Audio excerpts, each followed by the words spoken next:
Uma linha muito forte de pesquisas em genética bovina estuda o CAR, consumo alimentar residual. O objetivo é identificar animais mais eficientes que demandem menos recursos, ou seja, os que ganham mais peso comendo e bebendo menos. Vamos saber como avança esse tema lá no IZ.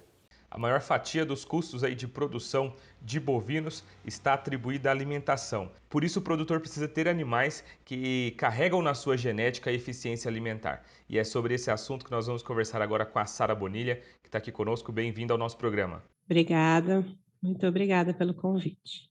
A gente que agradece pela sua participação. Sara, como eu comentava, hoje a alimentação tem um custo elevado aí para o produtor. E como que ele pode trazer aí dentro do seu rebanho animais que têm essa eficiência alimentar e por que que a eficiência alimentar ela é importante aí para a redução desses custos? Muitos estudos comprovam que os custos com alimentação estão em torno de 70% dos custos totais do sistema de produção. E a gente sabe que isso, então, como é uma fatia significativa dos custos, qualquer melhora nesse sentido traz um impacto econômico bastante grande para o sistema como um todo.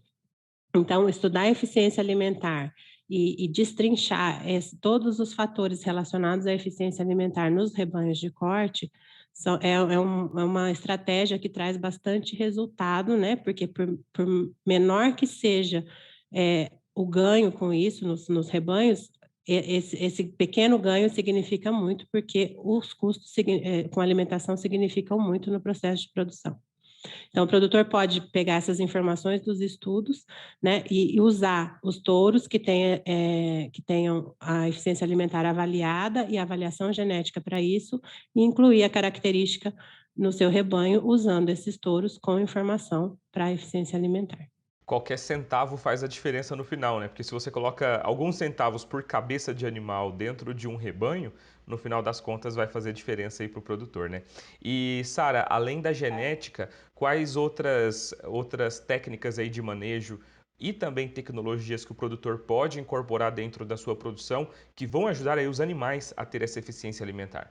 Existem estudos com alguns ingredientes, né, que podem ser incluídos na dieta, que trazem o mesmo efeito em desempenho, mas que diminuem o consumo, né, como, por exemplo, a glicerina, que muitos trabalhos foram feitos nesse sentido, e é comprovado que a inclusão de glicerina em substituição ao milho faz com que o consumo seja menor e não tenha alteração no desempenho. Então, assim, são estratégias nesse sentido, né, de usar um animal que é um animal já eficiente, que é um animal comprovadamente que precisa de menos alimentos para um desempenho bom, né, e agregar isso a alguns fatores, como inclusão de subprodutos, né, na dieta, depende muito da região da propriedade, da distância que esse produto está da propriedade, para a gente ver se isso compensa ou não em relação ao custo, mas existem várias possibilidades nesse sentido, que é meio que uma situação individual para cada produtor, conforme a sua localização e o seu sistema de produção. E o consumo alimentar residual, conhecido aí também como CAR, ele também afeta no resultado aí dessa eficiência alimentar do rebanho? Sim, o consumo alimentar residual é uma das medidas de eficiência alimentar que a gente pode estudar. Então, existem diversas medidas propostas, né? As mais conhecidas, conversão alimentar, eficiência alimentar bruta, consumo alimentar residual, ganho de peso residual. Então, são vários cálculos que a gente pode fazer com base nas medidas que a gente faz no animal, que é o consumo individual de alimentos e o desempenho desse animal num teste, né? Então, com essa informação, que é cara e bem trabalhosa, não é fácil medir consumo alimentar individual em bovinos, a gente pode calcular uma série de medidas de eficiência alimentar. Recentemente, a gente fala recentemente, mas são nos últimos aí 10, 15, 20 anos, o consumo alimentar residual se destacou como uma das medidas de eficiência alimentar mais eficientes para selecionar animais com bom desempenho, e menor consumo de alimentos. São aqueles animais que precisam de menos alimento para um bom desempenho. Por quê? Uma série de fatores envolvidos, mas um fator envolvido importante é que eles possuem exigência de mantença mais baixa. Então, para manter o sistema dele, o corpo dele funcionando, ele precisa de uma quantidade menor de energia que veio dos alimentos para que ele mantenha o coração batendo, a respiração funcionando, enfim. E sobra mais energia para o ganho. Então, ele consegue um bom desempenho em relação a ganho de peso com menos comida. Então, o consumo alimentar residual se destacou. Por quê? Porque permitiu que a gente identificasse esse animal de uma maneira mais clara e mais fácil.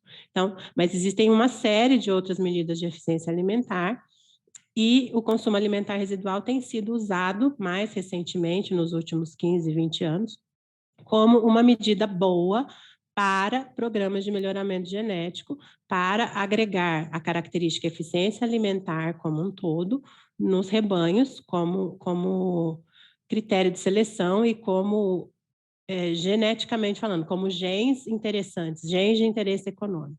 Como você citou, são pesquisas caras aí que o produtor e a cadeia no geral precisa dar valor aí a todas essas pesquisas, esses estudos que são feitos, porque isso acaba chegando para o produtor dentro da genética que ele compra aí, dentro de todos os estudos que a gente tem hoje com o Instituto de Zootecnia, seja a Embrapa, seja todas as instituições aí que estão promovendo essas pesquisas, né? Sara, quero te agradecer aqui mais uma vez pela sua participação aqui no nosso programa de hoje. Muito obrigado. Eu que agradeço, muito obrigada em nome do Instituto Zootecnia, uma instituição de pesquisa que continua fazendo aí, né, o seu dever, que é produzir conhecimento comprovado com os experimentos e as pesquisas. Muito obrigada.